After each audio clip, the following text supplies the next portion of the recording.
High friends, welcome to our channel. आज आपण पाहणार आहोत मराठी निबंध लोकसंख्येचा भस्मासूर या विषयावरती. आज आपण काही ओळ लिहिणार आहोत. चला तर मग सुरुवात करूया. आपला भारत हा देश पूर्वी स्वयंपूर्ण देश होता.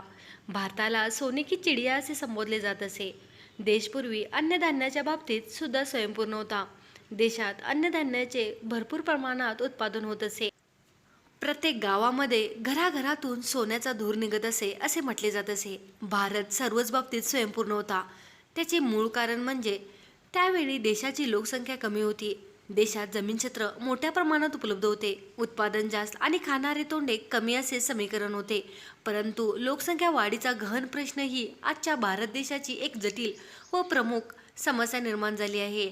आता लोकसंख्या अफाट वाढली आहे. संपूर्ण जगामध्ये आपल्या देशाचा लोकसंख्येत दुसरा क्रमांक लागतो. 20व्या शतकात मानवाने विज्ञानाच्या साहाय्याने अनेक रोगावर मात केल्याने माणसाची आयुमर्यादा वाढली आहे. जमीन क्षेत्र कमी झाले आणि खाणारी तोंडे जास्त व उत्पादन कमी होऊ लागले आहे. पुढील 20 वर्षात आपण जगातील सर्वात जास्त लोकसंख्या असलेले राष्ट्र म्हणून बहुमान मिळवू. परंतु तेव्हा देशातील परिस्थिती कशी असेल याचा कुणीच विचार करताना दिसत नाही. जेवण करताना सशस्त्र रक्षक उभे ठेवावे लागतील. पहारा द्यावा लागेल, नाहीतर भूक जनता जेवणाचे ताट पळवून नेईल. चोरी, दरोडेखोरी, लूटमार भरपूर वाढलेली असेल. कायदा व सुव्यवस्था रसातळाला पोचली असेल. सध्याच देशातील तरुणांना बेरोजगारीचा प्रश्न भेडसावतो आहे. त्यामुळे नैराश्य आणि उदासीनता येऊन हे तरुण पैशासाठी काहीही करायला मागे पुढे पाहत नाहीत. भारत हा एक आकारमानाने मोठा व नैसर्गिक संपत्ती विपुल असलेला असा देश आहे. पण खाणारी तोंडी एवढी वाढल्यामुळे तो तरी कुणाकुणाला काय पुरवेल. मग जागोजागी जंगलतोड, समुद्र बुजवून जमीन वाढवणे, डोंगर सपाट करणे, भूगर्भ जलाचा प्रमाणाबाहेर उपसा करणे, खनिजांची बेमाफ खोदाई करणे, या सर्वांनी निसर्गाचा समतोल बिघडतो.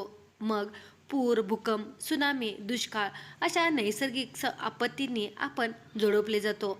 लोकसंख्या वाढ ही या सर्व त्रासांची जननी आहे. बेकारी, महागाई, चोरी, दरोडेखोरी, भ्रष्टाचार या सर्व माणुसकीला काळिमा लावणाऱ्या गोष्टींना उद्युक्त करणारे आहे.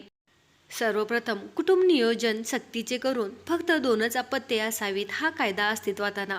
मूलभूत अधिकारावर गदा येईल असे मानवाधिकारवाले म्हणतील. परंतु भरमसाठ पैदाइशीमुळे इतर जण त्यांच्या स्वच्छ हवा, पाणी, जमीन, चांगले अन्न यासारख्या मूलभूत अधिकारांना दुरावतात. त्याचे काय? या कायद्याचं उल्लंघन करणाऱ्यांना सक्त सजा व्हावी. म्हणजे अशा जोडप्यांच्या सर्व सवलती रद्द झाल्या पाहिजेत. म्हणजे त्यांच्या मुलांच्या शिक्षण सवलती रद्द झाल्या पाहिजेत. रेशन बंद, नोकरीत बढतीसाठी अग्रक्रम नाही, पगारवाढ बंद इत्यादी. सर्व धर्म, जात, पंथ, प्रदेश यांना हा समान कायदा लागू करणे गरजेचे आहे. ही सुद्धा एक अतिशय महत्त्वाची बाब आहे. एकाच देशाच्या सर्व नागरिकांना एक समान कायदा असावा. आपल्या देशामध्ये दिवसेंदिवस वाढत चाललेली ही लोकसंख्या याचे परिणाम आपण सर्वसामान्यांना भोगावे लागतील. त्यामुळे लोकसंख्या नियंत्रण ठेवण्यासाठी सरकारने कठोरात कठोर पावले उचलायला पाहिजेत. त्याचबरोबर मुलगा मुलगी असा भेदभाव समाजातून नष्ट व्हायला पाहिजेत. लोकसंख्या वाढ एक समस्या या मुद्द्यावर समाजामध्ये प्रबोधन होणे गरजेचे आहे. लैंगिक शिक्षण, कुटुंब नियोजन याचा प्रत्येकाने अभ्यास करणे गरजेचे आहे. आज आपण मराठी निबंध लोकसंख्येचा भस्मासूर या विषयावरती आज आपण काही ओळी लिहिलेल्या आहेत. हा व्हिडिओ तुम्हाला कसा वाटला नक्की सांगा आणि व्हिडिओ आवडल्यास आपल्या चॅनलला लाईक, शेअर, सबस्क्राईब करायचं विसरू नका. Thank you everyone.